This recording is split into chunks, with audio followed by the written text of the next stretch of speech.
Bonjour.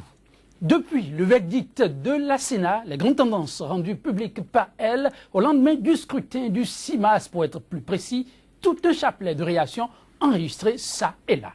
Au nombre de celles passées à peine inaperçues, la réaction du ministre des Transports, Gustave Sonneau, en partie soulagé de la position de son candidat, Lionel Zinsou, mais très remonté et ouvertement alors contre cet ténor de l'Alliance républicaine, la RB en l'occurrence, pour ne pas en nommer. Le linge était-il si sale au point de n'être bon à être lavé qu'en public? Pour une alliance qui a besoin de plus d'une voix pour tirer son épingle du jeu au second tour, si les chiffres en restaient en l'état, cette sortie était-elle opportune? Ces aspects du sujet et bien d'autres constitueront l'ossature de Béné Tribune Libre du jour. La posture du chantre de la nouvelle conscience, Pascal Irénée Koupaki, reconnaissant promptement sa défaite avant même le coucher du soleil, n'échappera non plus à l'appréciation de nos analystes.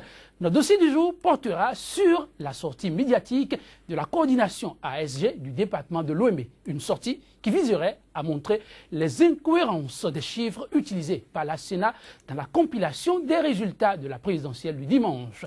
L'initiative vient-elle bien à propos? Quelle incidence pourrait-elle bien avoir sur le processus en cours? La question sera sous peu soumise à réflexion. Mais avant, l'instant revue des titres des journaux.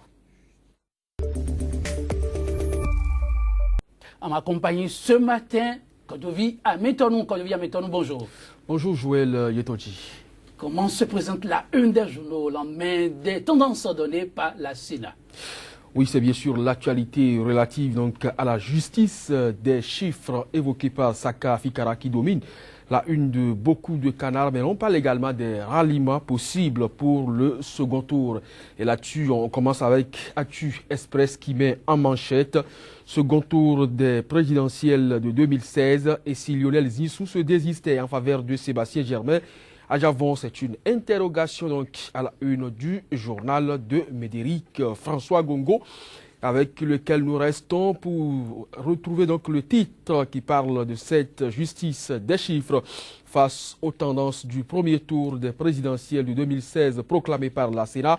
Saka Fikara dénonce une omission de 120 000 voix au détriment de Sébastien Ajavon. La Cour constitutionnelle est appelée à rétablir la justice des chiffres. Cocorico, le gratuit béninois, grande tendance de la Sénat, les statistiques par candidat et par département, contre-performance de l'Alliance républicaine, un camouflet pour Liadi dans le zoo. La boussole, tractation pour les reports de voix au second tour.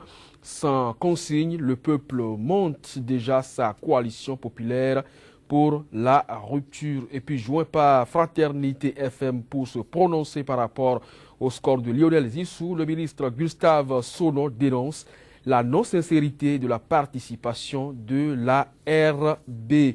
La Nouvelle Gazette, grande tendance de la présidentielle du 6 mars, Zinsou, le choix des Béninois pour un Bénin gagnant. Et puis Patrice Talon, comme président de la République, les vraies raisons de la réticence des Béninois. La Nouvelle Tribune, résultat du premier tour du scrutin de mars 2016, 4 maires PSD désavoués par les populations. La Tribune de la capitale, grande tendance du scrutin du dimanche dernier, l'intégralité des résultats de Zinsou, Talon, Adjavon, Pic et ABT dans les 14 communes de l'Ouémé Plateau. Le score chiffré de chacun des 33 candidats. Et puis au lendemain du scrutin présidentiel, le gouvernement enquête chez MTN et Move suite à des soupçons de corruption d'électeurs via Mobile Money. L'affiche du jour présidentielle de 2016, Zinsou et Talon au second tour, Adjavon Biochane et Koupaki, les faiseurs de roi.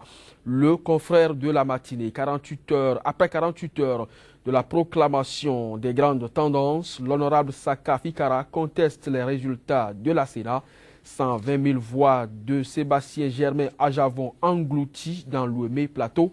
La Cour constitutionnelle doit rétablir la justice des chiffres. Le pays émergent. Second tour de la présidentielle au Bénin, et si Lionel Zinsou démissionnait pour sauver son honneur, vers un vote sanction du peuple béninois. Et puis victoire de Talon à Cotonou dans le cadre de la présidentielle. Gustave Sonno accuse Liadi Soglo, le soutien de la RBA Lionel Zissou, n'a pas été franc et sincère. Après les résultats de la Sénat, Saka Fikara dénonce des voix mal comptées pour Sébastien Adjavon dans le potentiel second tour de la présidentielle au Bénin. Si Lionel Zissou se désistait au profit d'Adjavon, c'est une exclamation, les raisons qui doivent amener le candidat de Yahi à jeter les armes.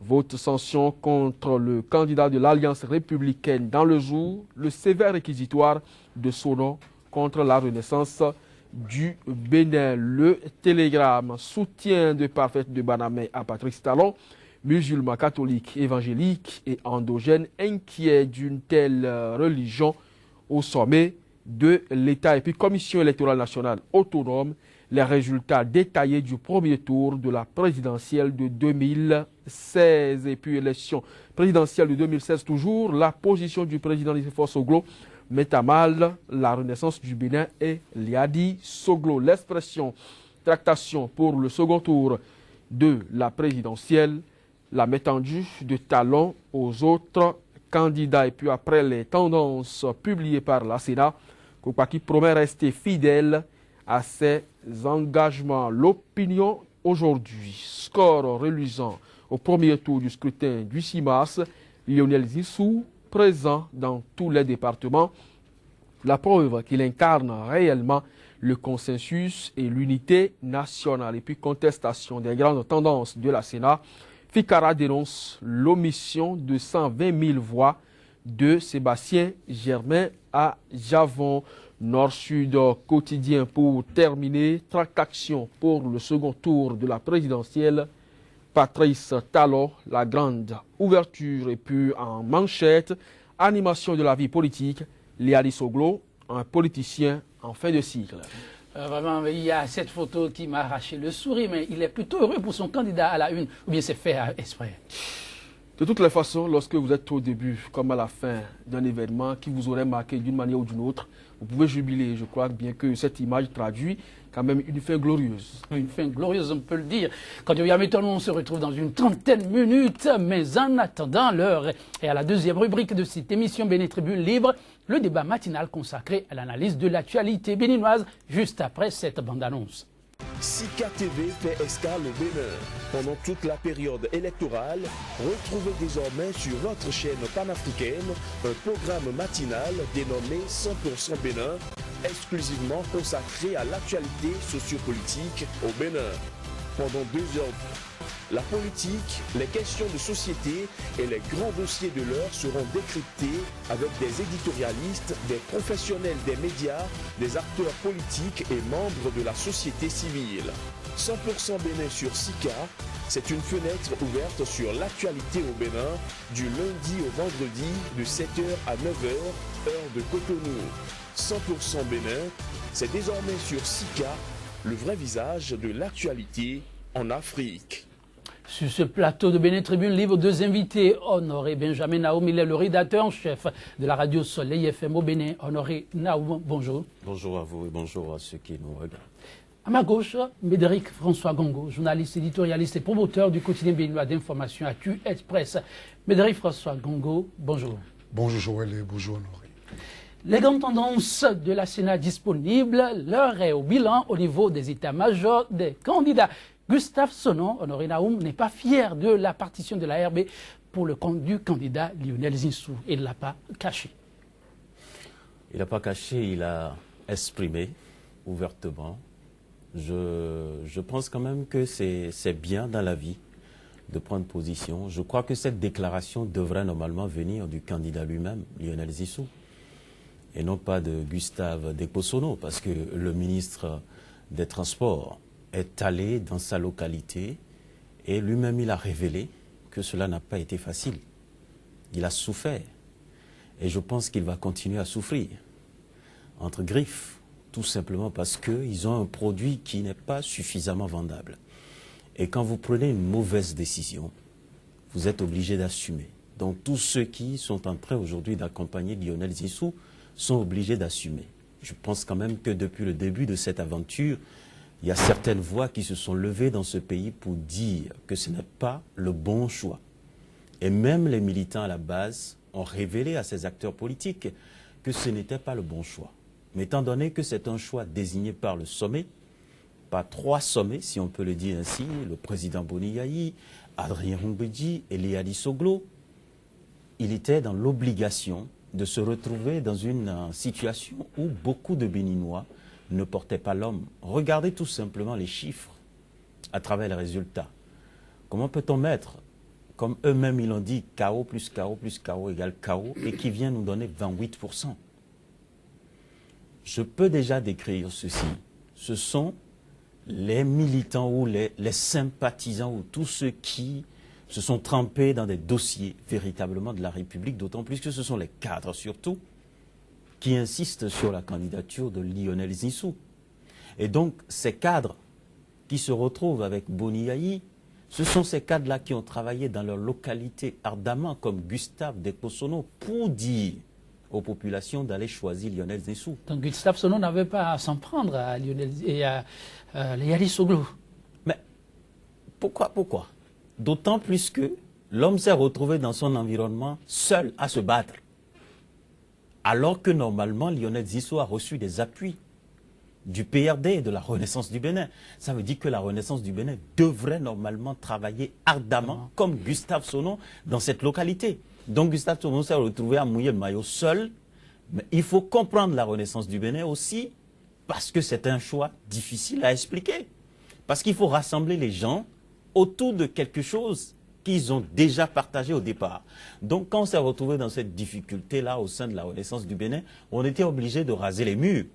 Parce qu'on n'avait pas le choix. Et c'est ce qui s'est passé. Mais c'est ce qui s'est passé. Oui, Gustave Sono doit comprendre que c'est un choix difficile à expliquer aux populations. Il manquait même d'arguments. Moi, j'ai reçu, par exemple, sur le plateau de la radio Soleil FM, un représentant de la Renaissance du Bénin. Mais il n'y avait pas d'argument pour expliquer le choix au moment où le candidat était désigné. Donc, on ne devrait pas s'attendre à autre chose. Gustave Sono devrait tirer les conséquences. Je pense qu'il les a tirées. Et maintenant, on verra bien ce que ça va donner. On verra donc ce que ça va donner. Mais dites, Médéric François Gongo, oui. Gustave Sono devrait-il crier son désarroi devant un micro? Je crois que pour qui connaît le ministre Gustave Depossono, nous devons saluer la sincérité de l'homme. C'est un cartésien, c'est un spécialiste des statistiques et il n'a pas souvent opté pour la langue de bois. C'est quelqu'un qui n'a pas, il ne va pas par 4 chemins pour dire ce qu'il pense. Et dans le cas de figure, je pense qu'il ne dit que ce que la grande majorité des Béninois pensent. Le constat nous a amené à remarquer que la Renaissance du Bénin n'a pas du tout mouillé les maillots pour le candidat de l'Alliance républicaine. Ou bien, le président Léali Soglo ne maîtriserait pas du tout le terrain, ou bien, et je le répète, il aurait fait preuve de mauvaise foi vis-à-vis de son partenaire de circonstance. Dans les deux cas, je priorise le premier. Il ne maîtrise pas du tout le terrain. Il ne maîtrise pas le bastillon traditionnel de la Renaissance du Bénin. Et le père le lui a démontré de fort belle manière en allant s'installer là-bas, en ayant un discours contre le candidat imposé du président Boni Yayi, en amenant les uns les autres dans une relative liberté, a choisi ou bien Patrice Talon ou bien Sébastien Germain à Djavon. Médéric, ce sont les faits, mais le faire de cette façon, est-ce que cela ne risque pas de desservir l'Alliance républicaine? Je pense que du tout pas, parce que qu'on le veuille ou non, avant d'aller au second tour, il est très important de faire un petit bilan, de faire l'état des lieux. Qui a fait quoi, qui n'a pas fait quoi, et qu'est-ce qui n'a pas marché pour que l'orchestration... en famille, dit-on. Non, non, ça n'a jamais été une famille compacte. Ça a été une alliance de circonstances, une alliance contre nature, et la preuve s'est fait remarquer sur le terrain que, Honoré l'a dit tout à l'heure, que la plupart de ceux qui avaient la charge de vendre le produit avaient de la peine. Hein? Le casting a été mal fait, le produit a passé tout le temps à justifier ses origines, il a promis ne pas attaquer, mais il n'a jamais manqué d'attaquer. On se rappelle de cet entretien qu'il a eu sur les hommes d'affaires et les opérateurs économiques béninois. Je crois que Gustave Depossono n'a fait que dire ce que d'aucuns pensent tout bas. Je pense à Cotonou et dans les bastions de la Renaissance du Bénin, le résultat est cataclysmique pour le candidat de l'Alliance républicaine. Et celui qui a pris le devant, celui qui a posé quelques actes d'éclat. Parce que les rassemblements qu'on a vus organisés par la Renaissance du Bénin étaient beaucoup plus des rassemblements de fait. Ce n'était pas des mobilisations sur le terrain. Ce n'était pas de la stratégie. C'était beaucoup plus en salle. C'était en salle. C'était derrière le siège de la Renaissance du Bénin, sur le terre-plein qui se retrouve derrière, au niveau de la propriété du vieux Rosine, de Madame Rosine Soglo. Je crois que dans le cas de figure, même, ce n'est pas seulement Léa Soglo, même il y a des ténors, des forces corruptions Bénin émergents qui n'ont pas mouillé le maillot, qui avaient un pied dedans, un pied dehors, parce qu'ils n'y croyaient pas, ou tout simplement parce qu'ils n'étaient pas d'accord. On n'avait même pas vu les forces corruptions. Mais dites, la tribune choisie, alors Naoum, Médéric pense que ça ne pose pas problème, Du tout pas. mais vous, la tribune ne choisit pas, Gustave, ça ne vous gêne pas exposer le problème à la face du monde de cette façon, au lieu de se voir en catimini, puisque leur candidat est quand même toujours en compétition. Mais vous connaissez Gustave Sonon. C'est l'homme qui n'hésite pas à prendre la parole au sein de la mouvance présidentielle.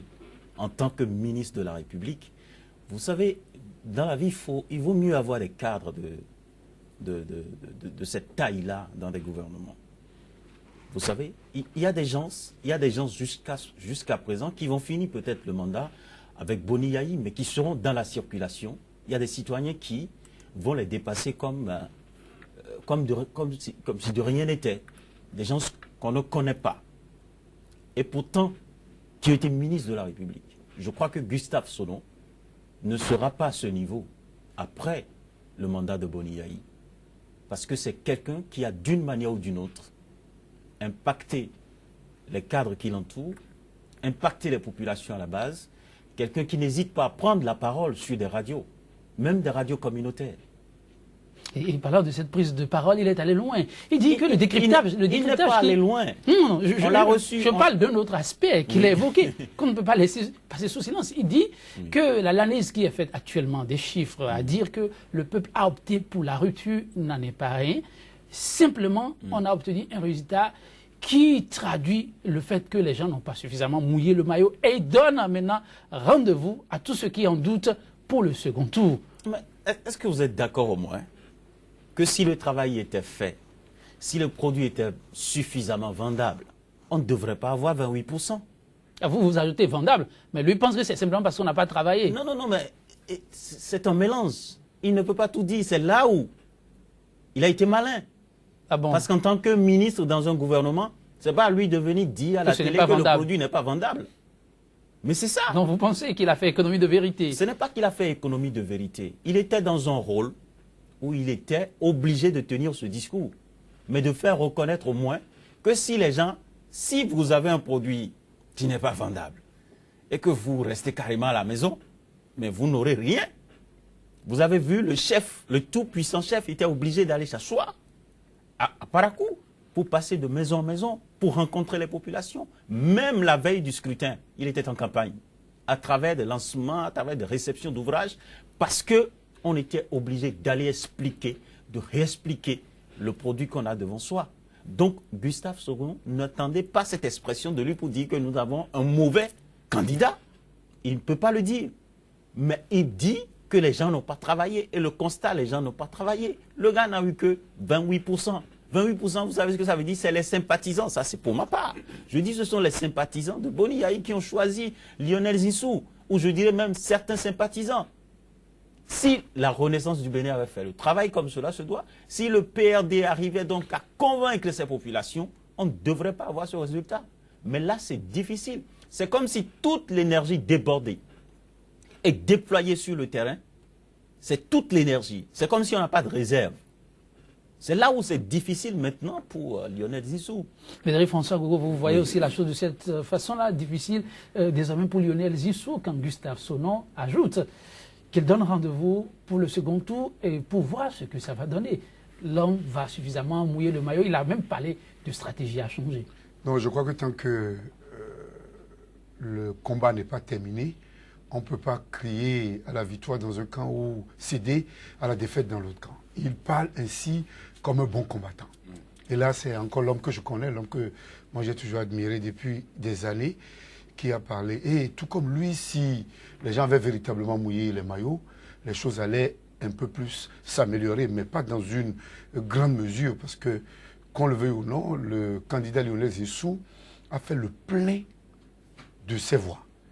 Il n'y a plus de réserve. Et je crains même que dans une logique d'abstention, s'il arrivait à passer, s'il arrivait à se maintenir pour le deuxième tour, parce que le cas qui désiste est de plus en plus évoqué depuis hier, s'il arrivait à se maintenir au deuxième tour, je crains qu'il y ait des défections. Je crains que l'ardeur de certains au premier tour ne soit émoussée par ce spectre d'échec évident face à la grande machine, à la grande artillerie de la coalition de la rupture, parce que ça fait autour de 65 à 70%. 65 à 70% pour les candidats qui se réclamaient de la rupture, de la vraie rupture, parce qu'il y a la rupture. Pourquoi vous parlez au passé? Il y a la réclamait. Rupture, oui, qui se réclamait, parce que ce n'est pas évident qu'on puisse également penser aujourd'hui, au vu des armes utilisées par quelques membres de cette coalition pour, au dernier moment, ravir la vedette à celui que tous les sondages mettaient en pole position. Je veux parler du candidat Sébastien Germain-Adjavon, qui était jusqu'à il y a 2 semaines, il caracolait, et de loin, en tête, en pole position par rapport à tous les candidats en liste. Et il eût fallu de la malice et de la ruse de l'autre, je l'avais dit et je le dirai toujours malgré les critiques et les invectives à mon endroit, je crois bien que la réalité doit nous amener à dire exactement ce qui s'est passé pour anticiper sur d'éventuels conflits qu'on pouvait avoir au niveau de la coalition de la rupture. Parce que si on se met dans le cas de figure ou dans une logique de gentleman agreement, hein, tout cela se mettait derrière le candidat Patrice Talon, le crédit confiance n'existerait pas. Et c'est évident que les accords de gouvernement n'engageraient que ceux qui y croient. 6 mois, 1 an après, facilement, on peut débarquer tous les ministres qui ont été nommés. À moins qu'on mette sur pied un comité de sages, dans lequel se retrouverait le président du Don Nicéphore Soglo, Albert Tevoix et bien d'autres, pour servir de garant à l'observance stricte des engagements qui seraient pris. Sinon, jusque-là, et là l'opinion publique le dit, si bien, la presse le relate si bien, le candidat relativement, provisoirement, en tête de liste aujourd'hui, parce que rien n'est vidé. L'autre parle de 100 000, 20 000 voix qui auraient été omises. Nous allons y revenir tout à l'heure certainement avec le conférencier. Je crois bien que dans le cas de figure, la coalition de la rupture ne va pas survivre au manque de confiance qu'on a constaté entre le démarrage de la campagne électorale et la tenue du vote. Parce que jusqu'au dimanche, on va y revenir. On évolue avec les réactions au niveau des états-majors des candidats. Oui. Oui, donc je crois que Gustave Solon a parlé comme un bon combattant. Il a parlé comme un fidèle des fidèles. Il a fait une analyse objective de la situation, mais je crois qu'il doit aller plus loin. Ce n'est pas seulement la renaissance du Bénin qui n'aurait pas mouillé les maillots, ce n'est pas tout le monde. Je vois par exemple le maire de Boïcon, on ne me dirait pas que le maire de Boïcon n'a pas mouillé les maillots. Mais il était esselé par la présence, par la force de persuasion de l'ancien président Dieudonné Nicéphore Soglo. Quoi qu'on dise, quitte, lui a le devoir par rapport au club, au fora dans lesquels il a l'habitude de parler de la lutte contre le colonialisme, d'opiner contre le candidat Lionel Zinsou. Pour lui, c'est une affaire de conséquences. Donc ce n'est pas parce qu'il en veut particulièrement au candidat Lionel Zinsou, mais il est contre ce que tout le monde voit, la recolonisation. Donc il faut savoir raison garder par rapport au diagnostic à faire dans le cas de figure. Mais au niveau d'autres états-majors, je veux parler par exemple du chantre de la nouvelle conscience, Pascal Irénée Koupa, qui ne boude pas les chiffres sortis, même si c'est de grandes tendances. Il prend hâte et remercie ses militants pour avoir su l'accompagner, Honoré Naoum. Vous auriez souhaité quoi? Non, votre avis. Mon avis, c'est quoi? Il faut tirer les conséquences, il faut tirer les leçons. On n'a pas dit ici que le candidat de la nouvelle conscience est troisième. Est troisième ou bien est à la lisière de la victoire ou de l'échec. Donc, quand on est à la lisière, on peut dire, bon, si on formule tel ou tel recours, compte tenu de telle ou telle chose, on vous donne 5%, qu'est-ce que vous allez faire? Vous allez bouder, vous pensez qu'on peut quitter, on peut sauter de 5% et venir peut-être à 15 ou à 20%, c'est pas possible. Je crois quand même que l'homme réfléchit très bien, c'est un cadre compétent, quelqu'un qui, dans cette campagne-là, a véritablement mouillé le maillot avec tous les styles possibles. Et donc, l'homme qui s'est entouré de cadres, donc, qui ont fait un travail élégant sur le terrain, donc, qui ont sillonné des coins et recoins de notre société, qui ont pu quand même poser les tentacules pour avoir au moins les résultats, pour avoir les tendances. Parce que quand vous êtes un acteur politique et que véritablement vous allez à une bataille, c'est que vous mettez tout en place pour vous permettre après de savoir, bon, voilà ce que j'ai. Donc je pense quand même que le candidat Pascal Irénée Koupaki sait aujourd'hui ce qu'il pèse. Et c'est le mal dont souffrent beaucoup d'acteurs dans ce combat, parce qu'on ne les connaît pas, on ne connaissait pas leur poids en matière de vote. Donc chacun a fait son expérience. La preuve, Abdoulaye Biotchane, il a fait un peu plus de progrès qu'en 2011. Donc c'est lui seul qui était à la bataille, donc on savait très bien, on ne pouvait pas avoir, ça c'est ma conviction, on ne pouvait pas avoir 5% ou 6%, et espérer 5 ans après gagner un pouvoir. Ce n'est pas possible. Et j'invite beaucoup plus ces deux cadres à savoir qu'ils sont cadres. Moi, je donne clairement mes conseils. Abdoulaye Biotchane, Pascal Irénée Koupaki, ils n'ont plus rien à faire dans la conquête du pouvoir d'État. Je le dis et je l'assume. Ils n'ont qu'à tirer leurs conséquences, tout simplement. Parce qu'on ne peut pas avoir 5% et 5 ans après espérer prendre un pouvoir dans un pays. Ça ne se passe pas comme ça. Donc, Congo, oui. Que l'on tire ces conséquences-là en même temps, au lieu de perdre l'énergie pour rien. Pascal Irénée Koupaki, Abdoulaye Biotchane, ils doivent savoir aujourd'hui qu'ils sont des cadres compétents. Ils peuvent accompagner des gens au pouvoir, mais prendre le pouvoir d'État, ce n'est plus possible pour eux. Ils n'ont qu'à cesser ce rêve-là, ici et maintenant. Mais Médéric, lorsque vous avez côtoyé quelqu'un qui sait bien mener la danse, mais un jour, vous pouvez vous découvrir des talents de bons danseurs. Et quand on sait aussi les conditions dans lesquelles ont eu lieu cette élection, est-ce qu'ils ne peuvent pas se permettre de rêver encore une fois? Ou bien ces chiffres parlent suffisamment pour eux? En fait, les chiffres sont évocateurs de ce que ces deux candidats, je veux parler de Pascal Irénée Koupaki et Abdoulaye Biotchane, sont considérablement en avance sur leur époque. Ils ont les meilleurs projets de société et personne ne me démentirait. Et je crois qu'ils auront des rôles importants à jouer pour le développement de la nation dans les jours à venir, quoi qu'on dise, dans les deux cas. En réagissant de la sorte, Pascal Irénée Koupaki a une fois de plus fait preuve d'une honnêteté intellectuelle. C'est de la galanterie. C'est vrai que les informations font état de ce qu'il y aurait eu des deals entre eux et l'un des ténors de la coalition de la rupture, avant le premier tour, qui les obligerait à soutenir systématiquement celui-là. Nous attendons de voir. Les informations font état de ce que, également, il serait courtisé de part et d'autre, et même par le candidat de l'Alliance républicaine, pour mettre leurs compétences à profit. Et là, je rejoins Honoré Benjamin Naoum, pour dire que Pascal Irénée Koupaki, Abdoulaye Biotchane doivent être dans le dispositif de gouvernement à venir. Sinon, ça aurait été d'un gâchis monumental pour la nation. Alors, de quel côté l'un et l'autre iront finalement? Eh bien, nous le saurons dans les prochaines heures. En tout cas, Pascal Irénée Koupaki promet rester fidèle à la ligne directrice donnée par le peuple béninois. Et ça, nous le saurons sous peu. Mesdames, Messieurs, c'est l'instant bulletin d'information. Donc, tout de suite, la liaison avec la rédaction. On vous revient sur